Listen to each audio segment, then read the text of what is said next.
Cinéma sur écoute, la fabrique de sons qui fait entendre les salles de cinéma en Europe.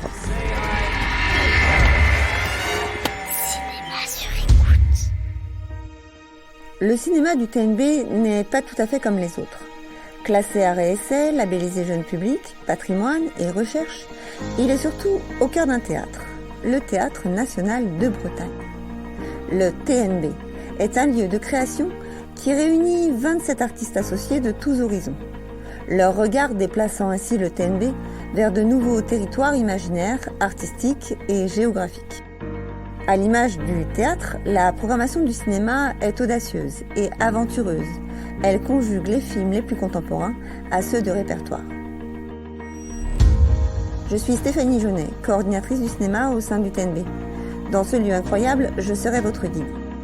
Épisode après épisode, je vous emmène dans certains endroits cachés du TNB, en compagnie de celles et ceux qui, toute l'année, accompagnent généreusement les films vers les spectateurs et spectatrices.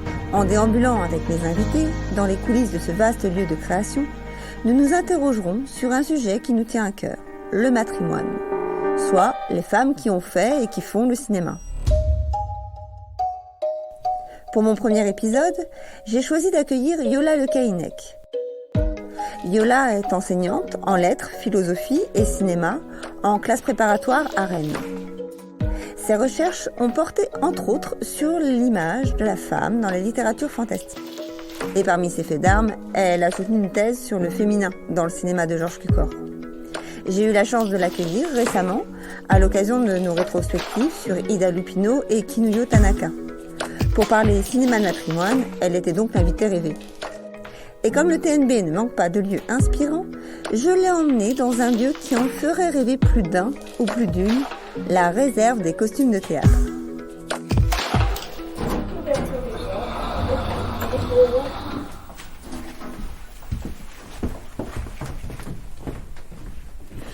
Ah, formidable. Alors oh là là. Donc on est ici dans la réserve des costumes du TNB, puisqu'on a un atelier couture, on crée des costumes pour le spectacle. Et du coup, quand on a discuté l'autre jour de ces femmes qui pouvaient endosser un costume ou un masque pour se mettre dans le moule, pour pouvoir passer à la réalisation, je me suis dit, tiens, ce serait un chouette endroit qui ferait écho à cette discussion. C'est voilà. Intéressant. On a des costumes, alors je ne sais pas combien il y en a, des centaines de costumes, avec des tissus différents, différentes époques, des costumes d'hommes, de femmes, d'enfants également. Ce lieu me fait penser que dans la place de la femme dans le cinéma, la costumière, et on dit souvent des costumières, c'était le rôle des femmes oui, et leur, dans le cinéma comme dans le théâtre. C'était même très important parce que cela participait de la représentation des femmes à l'écran. Comment on habille une femme à l'écran. Le cinéma qui épouse le point de vue patriarcal va aller vers la sexualisation des femmes, voire l'hypersexualisation des femmes qu'avait connu Ida Lupino au début des années 30 quand elle arrive à Hollywood. Et donc il peut y avoir une action indirecte sur cette sexualisation des femmes à l'écran par le costume, en agissant différemment. Kinuyo Tanaka aussi au Japon agit très précisément là-dessus parce que le vêtement a fait partie d'une critique qu'elle a reçue en revenant des États-Unis en 1949, au même moment où Ida Lupino passe à la réalisation aux États-Unis. Kinuyo Tanaka est envoyée comme ambassadrice du Japon aux États-Unis. Elle est partie en kimono et qu'elle revient quand elle descend de l'avion en costume contemporain occidental. Et il y a eu beaucoup de critiques. Ça va faire partie de l'image que Kinuyo Tanaka va avoir auprès de la presse, auprès du public, exactement au moment où elle passe à la réalisation. Probablement, ça va même favoriser son passage à la réalisation, d'une certaine façon paradoxale. Moi, ce qui m'intéresserait, c'est vraiment la partie années 50. C'est une période de grande contrariété pour les femmes, en fait, qui, après la guerre, ont connu un moment d'expression et d'émancipation. Et puis, voilà, il y a une grande claque qui leur arrive dans les années 50. On leur demande d'à nouveau rentrer dans le cadre familial, de l'image maternelle, et ça va se traduire sur les robes, qui vont plus prendre une forme sculpturale, alors que si on se souvient de la mode des années 20, des années 30, les corps sont beaucoup plus libérés. On voit bien les dessins très rigides des robes des années 50, avec une bonne longueur sous les genoux. Ça, c'est un peu trop long, je pense. C'est aussi des vêtements, je pense, assez compliqués à mettre et qui obligent le corps. Et c'est exactement ce moment où on amène les femmes dans une cuisine et on leur dit « Alors, c'est bien parce que pour vous, on a inventé des nouvelles machines pour faire la cuisine. » C'est un bon signe, ça, qui n'est pas années 50 ici. Ça veut dire... Ah, si, c'est là. Alors ça, c'est assez... Ouais, ça, je pense que ça, c'est pas mal. Voilà, 50-60. Ça me rappelle des robes de Lana Turner, le poids. Donc là, on a la robe, le jupon. Ouais, voilà. Et regarde comme elle est, tu vois, là. Cintré, si quand on, même. On zip. Hein. C'est-à-dire que le zip, c'est vraiment, il est sur le côté. Là aussi, tu vois, c'est dès que c'est un peu serré à la taille, et ça, c'est infernal à porter. C'est infernal. C'est à l'envers du pantalon, hein. C'est vraiment à l'envers du pantalon. On est obligé, on est dessiné, voilà. Ce sont des femmes qui sont redessinées. On pourrait dire ça dans les années 50, refaçonnées par le vêtement. Je crois que j'ai jamais vu Katharine Hepburn dans une robe comme ça, dans un film. Faudrait que je réfléchisse. Mais il me semble pas. D'ailleurs, Katharine Hepburn, c'est Dorothy Arznock qui va la présenter en pantalon en 1933 pour la première fois. Mais c'est pas le premier film de Katharine Hepburn. Ouais, c'est très beau, mais c'est très difficile à porter. Moi, je ne porte pas de robe, mais sauf au Festival de Cannes. Mais ça, faut venir avec moi pour le voir. Pourquoi tu prends pas les costumes? Ah, ça, là, c'est voilà, ça, on va un peu vers les années 60, mais ça s'arrange pas, hein, dans les années 60. Hein. Les années 70, ça s'arrange un peu, mais c'est uniquement dans le sens du désir patriarcal. Donc, c'est une mode qui hypersexualise les femmes. On est assez tranquille en fait dans les années 20 où les corps sont très libres sous les robes amples et se dessinent assez librement, où d'ailleurs il n'y a pas de soutien-gorge. Il m'a vu nu, tout nu, sans cache-truc ni soutien machin, j'en ai rougi jusqu'au vaccin. Il m'a vu nu, tout nu.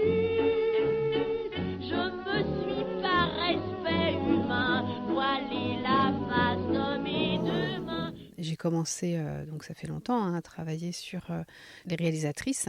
Immédiatement, cet intérêt est né du parallèle entre Ida Lupino et Kinyo Tanaka. Ça m'a absolument étonnée, surprise, de découvrir un travail similaire. Il y a un parcours similaire aussi. Et un parcours similaire, le passage par l'actrice, la muse.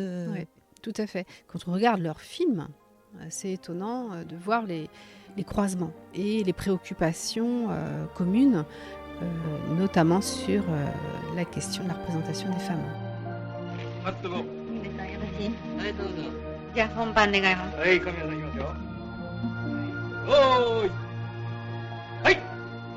Il y a à un moment une nécessité qui s'impose de passer à la réalisation. Pourquoi ? Peut-être que les femmes qui passent à la réalisation sont aussi des spectatrices. On oublie cela. Elles sont allées vers ces métiers parce qu'elles reconnaissaient, elles identifiaient le cinéma comme un art, comme un moyen d'exprimer, de rechercher quelque chose de l'humain. Et c'était le fait que les femmes n'étaient pas représentées comme elles auraient aimé qu'elles soient représentées à l'écran. Voilà. En tout cas, moi, ça me touche énormément. Ça, c'est très simple. Je vais au cinéma et je regarde les femmes à l'écran et je me dis, mais c'est pas du tout comme ça que j'aurais fait. Kita! Hori-san datte.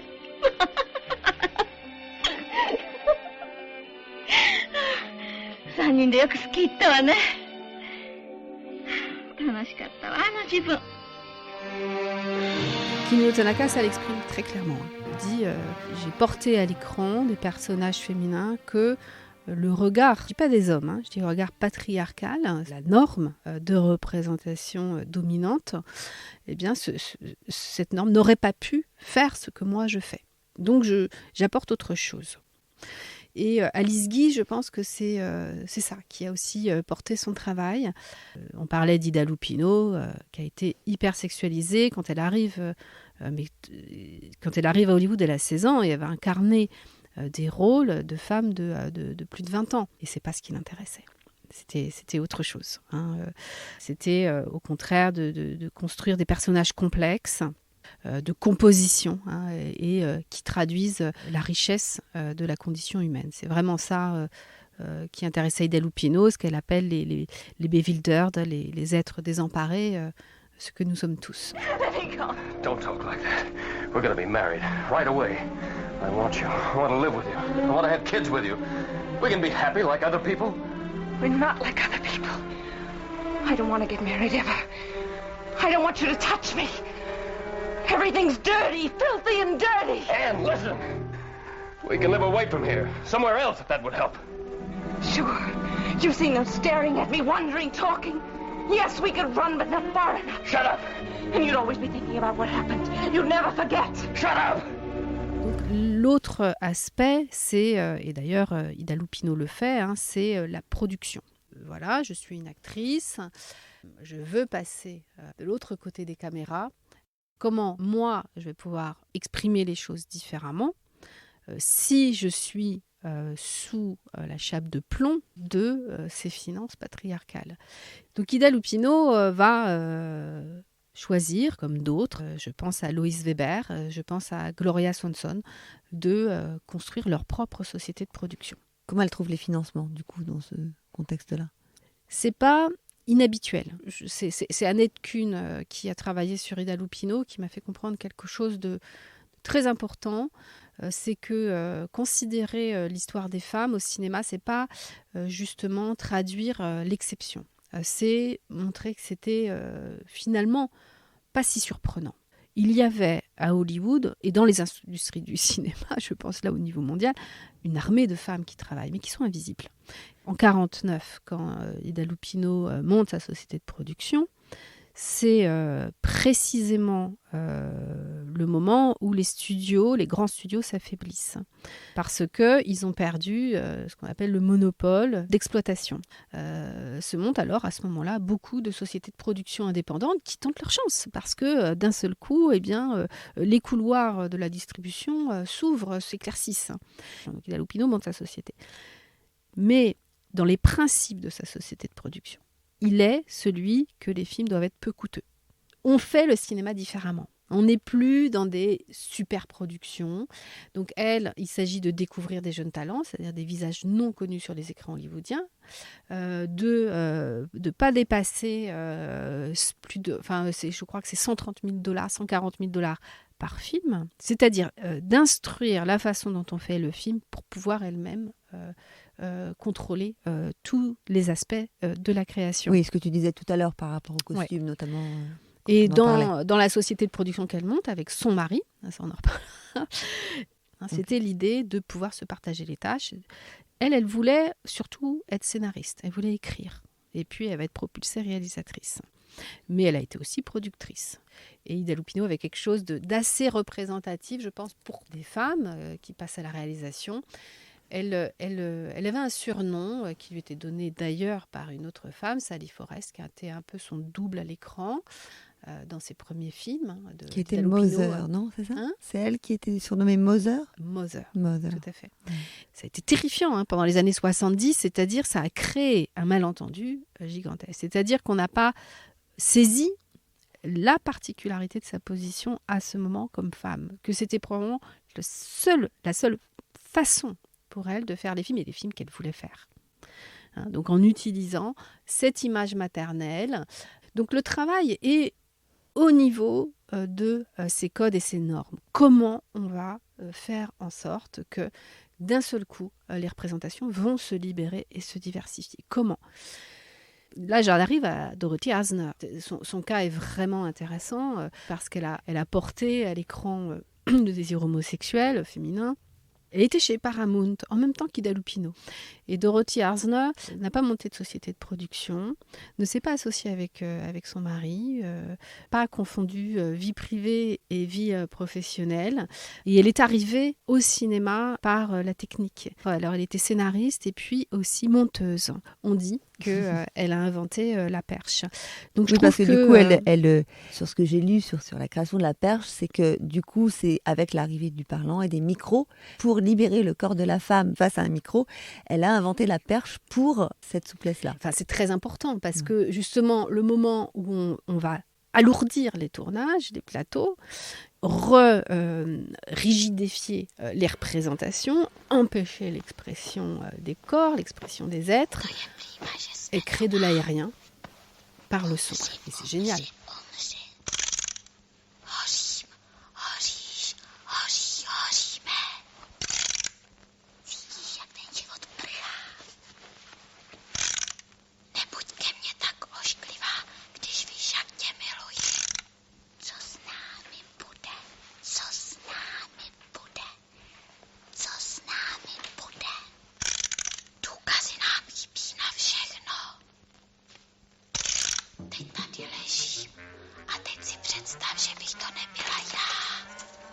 Je voulais ajouter une chose, parce qu'on n'a pas parlé pour cette question de la représentation de Vera Rytilova, une réalisatrice tchèque qui a fait des films bombes et qui a fait exploser tous les codes. C'est extraordinaire. Muratova n'est pas russe, mais formée à Moscou dans une école de cinéma. Rytilova est formée dans l'école de cinéma tchèque, où elle est la première femme dans cette école de cinéma. Quand elle passe à la réalisation, qu'elle est surtout connue pour les Petite Marguerite en 66, ces films, elle fait pour voir comment on pourrait faire tout exploser, tous les codes. Je pense qu'il faut regarder le cinéma de Rytilova. Alors Rytilova le fait dans les années 60 et puis elle continue, mais j'ai l'impression que c'est encore aujourd'hui quelque chose qui est la charge mentale des femmes réalisatrices. La charge, on va dire, peut-être créative, artistique. Et il faudrait que ce soit pris en charge par tout le monde, de façon, il faut que ce soit partagé. Et peut-être reconsidérons l'histoire du cinéma à l'aune d'un ailleurs des représentations. Quittons la base que nous partageons, il faut la considérer comme appartenant au passé. Pour aller vers cet ailleurs, il me semble important, et donc merci beaucoup Stéphanie pour cette invitation. Il me semble important de renouveler le discours. Et cela me rappelle ce que dit Mala Powers dans Outrage en 1950. Elle joue donc Anne Walton, la jeune femme qui est violée. Le film raconte sa reconstruction. Mala Powers dit « Ida Lupino n'était pas féministe, elle était une amie ».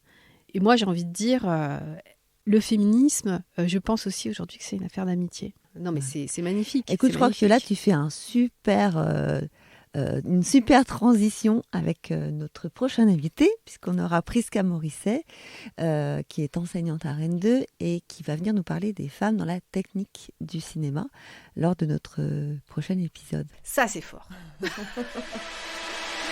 Bon. Merci Viola. Merci pour tout. À bientôt. Ouais, à bientôt. On se retrouve en salle bientôt. Eh ben ouais.